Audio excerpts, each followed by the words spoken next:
حامدا ومصليا ان الله وملائكته يصلون على النبي يا ايها الذين امنوا صلوا عليه وسلموا تسليما باواز بلند پڑھیے الصلاة والسلام عليك يا سيدي يا رسول الله وعلى آلك وصحبك يا سيدي يا محبوب رب العالمين مولاي صل وسلم دائما ابدا على حبيبك خير الخلق كلهم یا صاحب الجمال و یا سید البشر من وجهك المنیر لقد نور القمر لا يمكن الثناء كما كان حقه بعد از خدا بزرگ توئی قصہ مختصر۔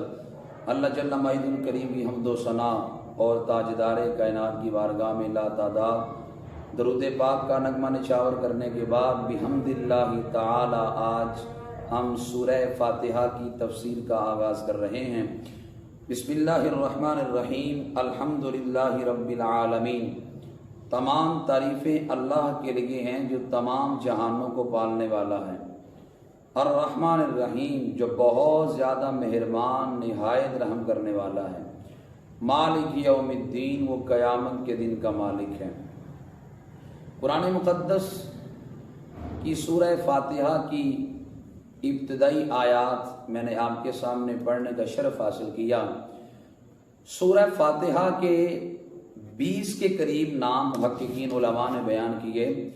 سورہ فاتحہ کے 20 کے قریب نام ہی اس بات کی دلیل ہے کہ یہ سورت بڑی عظمت والی ہے، یہ سورت بڑی شان والی ہے۔ سورہ فاتحہ کے دیگر نام، سورہ فاتحہ کو فاتحۃ الکتاب بھی کہتے ہیں اور اسے ام القرآن بھی کہتے ہیں اور اسے سورۃ الکنز بھی کہتے ہیں۔ یہ سورہ واقعہ بھی ہے، یہ شافیہ بھی ہے، اور اسے سورہ مناجات بھی کہتے ہیں، اسے سورہ تفویض بھی کہتے ہیں، اسے ام القرآن بھی کہتے ہیں اور اسے سورہ سوال بھی کہتے ہیں، اور اس کے 20 نام تقریباً علماء نے بیان کیے ہیں۔ اور امام فخر الدین رازی اپنی تفسیر کبیر میں اس بات کو درج کرتے ہیں۔ آپ فرماتے ہیں کہ بعض گنہگار قوموں کو اللہ تعالیٰ عذاب دینا چاہتا ہے، لیکن انہی قوم میں سے ایک بچہ کسی مکتب میں جا کے، کسی مدرسہ میں جا کر سورہ فاتحہ کی تلاوت کرتا ہے تو اللہ اس بچے کی فاتحہ پڑھنے کی وجہ سے اس قوم سے 40 سال تک عذاب کو دور فرما دیتا ہے۔ تو گویا کس قدر یہ فاتحہ شریف جو پڑھتا ہے اللہ تعالیٰ اس پر کرم فرماتا ہے۔ صرف اسی پہ نہیں بلکہ جس قوم میں یہ پڑھی جاتی ہے اللہ اس پوری قوم پر اپنی رحمتوں کا نزول فرماتا ہے۔ تو یہ قرآن مقدس کی سورہ فاتحہ کتنی عظیم سورت ہے۔ اور سورہ فاتحہ کے بارے میں یہ آپ پہلے سے نشین کر لیں کہ یہ سورہ فاتحہ جو ہے یہ نماز کے اندر جب مقتدی امام کے پیچھے کھڑا ہوگا تو سورہ فاتحہ اس کے اندر نہیں پڑھے گا۔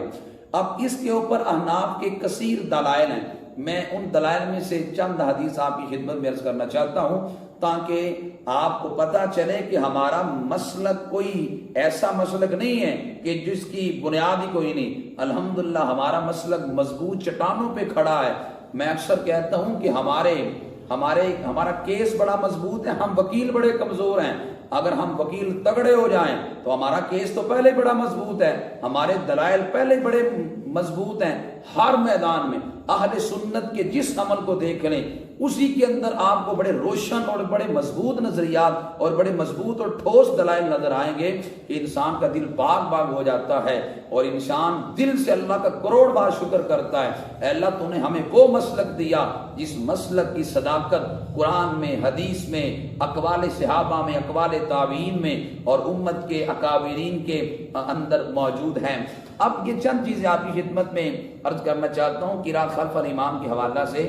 اہل سنت کا موقف یہ ہے احناف کا کہ امام کے پیچھے قراءت کرنا منع ہے، مقتدی امام کے پیچھے قراءت نہیں کرے گا۔ اللہ تعالیٰ قرآن مقدس میں ارشاد فرماتا ہے وَإِذَا قُرِئَ الْقُرْآنُ فَاسْتَمِعُوا لَهُ وَأَنصِتُوا لَعَلَّكُمْ تُرْحَمُونَ۔ ارشاد فرمایا جب قرآن پڑھا جائے تو غور سے سنو، وَأَنصِتُوا تم خاموش رہو، ورنہ تم نے نہیں پڑھنا، تم نے خاموش رہنا ہے، لَعَلَّكُمْ تُرْحَمُونَ تاکہ تم پہ رحم کیا جائے۔ اب حضرت عبداللہ بن عباس رضی اللہ تعالی عنہما فرماتے ہیں یہ جو آیت پاک ہے انہا نزلت فی الصلاۃ، یہ نماز کے بارے میں نازل ہوئی ہے، یعنی نماز کے اندر قرات کرنے کی ممانعت پہ گویا یہ آیت مقدسہ ہے۔ اور حضرت عبداللہ بن عباس رضی اللہ تعالیٰ عنہ کے ساتھ عبداللہ بن مسعود رضی اللہ تعالیٰ عنہ کا بھی فرمان اس پہ موجود ہے۔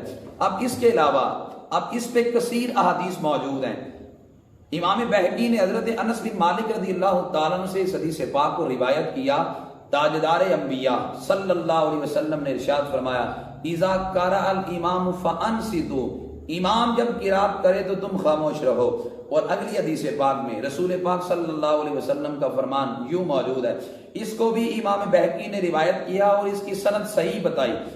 حضرت ابو ہریرہ رضی اللہ تعالی عنہ اس حدیث پاک کی راوی، نبی کریم صلی اللہ علیہ وسلم نے ارشاد فرمایا کل صلاۃ لا یقرأ فیہا بأم الکتاب فہی خداج، نبی علیہ السلام نے فرمایا ہر وہ نماز جس کے اندر سورہ فاتحہ نہ پڑھی جائے وہ نماز نامکمل ہے، الا صلاۃ خلف الامام، فرمایا سوائے اس نماز کے جو امام کے پیچھے پڑھی جاتی ہے، فرمایا الا صلاۃ خلف الامام، جو امام کے پیچھے نماز پڑھی جاتی ہے اس کے اندر فرمایا مقتدی قرات نہیں کرے گا۔ اور پھر کتنی ٹھوس بات ہے، مسند احمد بن حنبل کی روایت ہے اور اس کی سند بھی صحیح ہے۔ حدیث کے راوی ہیں حضرت جابر بن عبداللہ رضی اللہ تعالیٰ عنہ، تاجدار انبیاء صلی اللہ علیہ وسلم نے ارشاد فرمایا من کان لہ امام فقراءۃ الامام قراءۃ لہ، او کما قال علیہ السلام، حضور نے فرمایا جس کا امام ہو امام کا پڑھنا ہی مقتدی کا پڑھنا ہے، یعنی امام جب قرات کر لے تو مقتدی کو الگ قرات کرنے کی ضرورت نہیں ہے۔ اور راوی کہتے ہیں کہ ہم نے دیکھا حضرت ابو بکر کو، جناب عمر کو، حضرت عثمان غنی کو، کانو ینہون عن القراءۃ مع الامام، کہ یہ امام کے ساتھ قرات کرنے سے منع کرتے تھے۔ اور گویا پوری ملت کا، اہل سنت و جماعت کے اندر احناف کا یہ موقف ہے کہ امام کے پیچھے قرات نہیں کی جائے گی، امام کی خواہ جہری نماز ہو ہاں خفی نماز ہو، دونوں نمازوں کے اندر امام کے پیچھے قرات کرنے سے ہمارے محققین علماء نے منع کیا ہے۔ لوگ ایک قافلے کی صورت میں حضرت امام اعظم ابو حنیفہ کے پاس آئے اور آ کر کہنے لگے ہم نے آپ سے مناظرہ کرنا ہے۔ امام اعظم ابو حنیفہ فرمانے لگے کس موضوع پر؟ کہنے لگے آپ کہتے ہیں کہ امام کے پیچھے قرات منع ہے، ہم کہتے ہیں امام کے پیچھے قرات جائز ہے، ہم نے آپ سے مناظرہ کرنا ہے۔ امام اعظم ابو حنیفہ فرمانے لگے تم میں سے کون بندہ مجھ سے بات کرے گا؟ انہوں نے اپنے میں سے ایک قابل اعتماد بندے کا انتخاب کیا، کہا یہ ہم میں سے بات کرے گا۔ امام اعظم ابو حنیفہ فرمانے لگے اعلان کرو میں مناظرہ جیت گیا ہوں۔ لوگ کہنے لگے بات شروع نہیں ہوئی تو بات شروع ہونے سے پہلے آپ کیسے مناظرہ جیت گئے؟ امام اعظم ابو حنیفہ فرمانے لگے مجھ سے بات کرنے کے لیے تم میں سے سارے نہیں کر سکتے، اگر مجھ سے بات کرنے کے لیے ایک کا انتخاب کیا جاتا ہے تو رب سے سارے بات کریں گے۔ فرمایا جس طرح مجھ سے بات کرنے کے لیے ایک کا انتخاب کیا، رب سے گفتگو کرنے کے لیے بھی انتخاب ایک بندے کا کرنا پڑے گا، وہ ہم امام کا انتخاب کرتے ہیں۔ چونکہ ارشاد فرمایا کہ جب بندہ نماز پڑھتا ہے گویا اپنے رب سے مناجات کرتا ہے، وہ اللہ سے عرض و معروض کر رہا ہوتا ہے، تو گویا ان میں سے بھی ایک بندے کا انتخاب ہم کرتے ہیں امام کا، تو امام جو بات کرتا ہے، امام جو قرات کرتا ہے وہ مقتدیوں کے لیے بھی کافی ہو جاتی ہے۔ اور اس پہ بڑی مضبوط دلیل اگر آپ یاد رکھیں تو وہ یہ ہے، ان لوگوں سے پوچھا جائے جو کہتے ہیں کہ امام کے پیچھے قرات کرنا فرض ہے، ان سے پوچھا جائے اگر تم آ کر رکوع کے اندر امام سے ملو آیا رکعت تمہیں ملتی ہے کہ نہیں، تو یقیناً کہیں گے رکعت مل جاتی ہے۔ تو ہم ان سے پوچھتے ہیں اگر امام کے پیچھے قرات کرنا فرض ہے اور پھر اگر تم وہ قرات نہ کرو رکوع میں آ کے مل جاؤ اور تمہیں رکعت مل جاتی ہے، اگر رکعت مل جاتی ہے سورہ فاتحہ پڑھے بغیر تو فرض کہاں پہ گیا؟ اگر فرض ہے تو پھر تم پڑھتے تو فرض ادا ہوتا، پڑھی تم نے نہیں ہے، پڑھی تو امام نے، اور تم رکوع میں آ کے ملے ہو اور تم کہتے ہو ہم امام کے ساتھ رکوع میں آ کے ملے ہیں، تو امام نے پڑھ لی تو گویا ہماری بھی ہو گئی، ہم نے نہیں بھی پڑھی، رکوع میں آ کے ملنے کی وجہ سے ہمیں رکعت مل گئی۔ رکعت کیوں ملی؟ کیا فرض چھوڑنے کی وجہ سے رکعت مل سکتی ہے؟ ہم کہتے ہیں یہاں سے یہ بات روزے روشن کی طرح واضح ہو جاتی ہے کہ جس طرح امام کے پیچھے قرات جائز نہیں ہے، اگر جائز ہوتی تو پھر رکوع کے اندر آ کر ملنے سے رکعت نہ ملتی، رکعت مل جاتی ہے۔ پتہ چلا مقتدیوں کے اوپر امام کے پیچھے قرات کرنا ضروری نہیں ہے، تو یہ فاتحہ کے ضمن میں بات کرنا ضروری سمجھتا تھا۔ تو اللہ تعالیٰ فرماتا ہے الرحمن الرحیم، میں بہت زیادہ مہربان ہوں اور بہت بندوں پر رحم کرنے والا ہوں۔ اللہ اپنے بندوں سے بڑا پیار کرتا ہے، بڑی محبت کرتا ہے، کمیاں ہماری طرف سے ہیں، کوتاہیاں ہم کرتے ہیں، ورنہ رب اپنے بندوں سے آج بھی بڑا پیار کرتا ہے۔ حضرت ذوالنون مصری فرماتے ہیں ایک دن میں کچھ پریشان سا تھا، میں دریائے نیل کے کنارے جا کھڑا ہوا تاکہ میرے ذہنی کو کوئی سکون ملے اور مجھے قلبی کوئی سکون ملے۔ فرماتے ہیں دریائے نیل کے کنارے کھڑا تھا، میں نے اچانک ایک بچھو کو دیکھا، بڑی تیزی کے ساتھ رینگتا ہوا آ رہا ہے۔ فرماتے ہیں وہ دریائے نیل کے جب کنارے پہ آ کے کھڑا ہوا تو دریا کے اندر سے ایک کچھوا نکلا، اس کچھوے نے اس بچھو کو اپنے اوپر سوار کیا اور سوار کر کے دریا کے دوسرے کنارے کی جانب لے جانے لگا۔ ذوالنون مصری کہتے ہیں میرے لیے حیرت کی انتہا نہ رہی، میں نے کہا آخر دیکھوں تو صحیح ماجرا کیا ہے۔ فرماتے ہیں میں کشتی پہ بیٹھ کے دریا پار کر کے گیا، فرماتے ہیں میں نے دیکھا وہ بچھو بڑی تیزی کے ساتھ جا رہا ہے، تو فرماتے ہیں میں نے دیکھا کہ درخت کے نیچے بندہ سویا ہوا ہے اور درخت کے اوپر سے ایک سانپ اتر رہا ہے۔ یہ بچھو تیزی سے گیا اور جا کر سانپ سے لڑنے لگا، یہ سانپ کو ڈسنے لگا، سانپ اس کو ڈسنے لگا، یہ بچھو سانپ آپس میں لڑ کر مر گئے۔ جب یہ دونوں مر گئے تو اللہ تعالیٰ نے اس بندے کی جو درخت کے نیچے سویا ہوا تھا اس کی حفاظت کر دی۔ ذوالنون مصری کہتے ہیں میرے دل میں خیال آیا نہ جانے سونے والا کتنا کو اللہ کا برگزیدہ اور نیکوکار ہوگا۔ فرماتے ہیں میں آ کے اس کے سرانے بیٹھا، میں نے غور کیا تو وہ نشے میں تھا۔ فرماتے تھے وہ کئی گھنٹوں کے بعد اسے ہوش آیا تو میں نے کہا یا اللہ اتنا گنہگار بندہ جو شراب کے نشے میں دھت پڑا ہے تو مالک تو نے اس کی حفاظت کے لیے بچھو کو بھیج دیا۔ تو رب تعالیٰ نے فرمایا ذوالنون اگر میں گناہگاروں کی حفاظت نہیں کرے گا تو ان کی حفاظت کون کرے گا؟ اللہ کا پیار تو دیکھو، اس کی محبت تو دیکھو، وہ اپنے گناہگار بندوں سے کتنا پیار کرتا ہے، کتنی محبت کرتا ہے۔ حضرت موسیٰ علیہ السلام نے کتنے رب کو یاد کیا تو رب نے فرمایا لبیک، ہاں پیارے موسیٰ کہو کیا کہنا چاہتے ہو؟ کہا مالک جب تیرا نیکوکار بندہ تجھے پکارتا ہے تو کیسے جواب دیتا ہے، جب گناہگار پکارتا ہے تو کیسے جواب دیتا ہے؟ رب نے فرمایا جب نیکوکار پکارتا ہے تو میں کہتا ہوں لبیک یا عبدی، او میرے بندے بتا کیا کہتا ہے، کیا مانگتا ہے، مانگ مجھ سے۔ رب نے فرمایا جب گناہگار مجھے کہتا ہے نا یا اللہ تو رب نے فرمایا میں 7 بار کہتا ہوں لبیک یا عبدی، او میرے بندے بول تجھے کیا چاہیے۔ حضرت موسیٰ علیہ السلام نے کی یا اللہ اگر تیرا نیک بندہ تجھے پکارے تو ایک بار جواب دیتا ہے، اگر گناہگار بندہ پکارے تو 7 بار جواب دیتا ہے، اللہ اس میں کیا راز ہے؟ رب نے فرمایا نیکوکار کو اس کی نیکی کا سہارا ہوتا ہے لیکن گناہگار کو صرف میری رحمت کا سہارا ہوتا ہے، اس لیے جب گناہگار مجھے پکارتا ہے تو میں اس کو فوری طور پر 7 بار جواب دیتا ہوں۔ اللہ بندوں سے پیار کتنا کرتا ہے، کمیاں تو ہماری ہیں کہ ہم نے مسلح آباد نہ کیا، ہم نے اپنے رب کو راضی نہ کیا، ورنہ کو کتنا ہم تو صبح سے شام تک دولت کے پیچھے لگے ہیں۔ اب دیکھ لو اللہ والوں کو دنیا کی فکر ہی نہیں، اللہ کیسے دنیا کو ان کے دروازوں پہ بھیج دیتا ہے۔ داتا صاحب رحمۃ اللہ تعالیٰ علیہ کروڑوں کی آمدن ہے، اللہ تعالیٰ نے کیسے دنیا کو ان کی جانب متوجہ کر دیا۔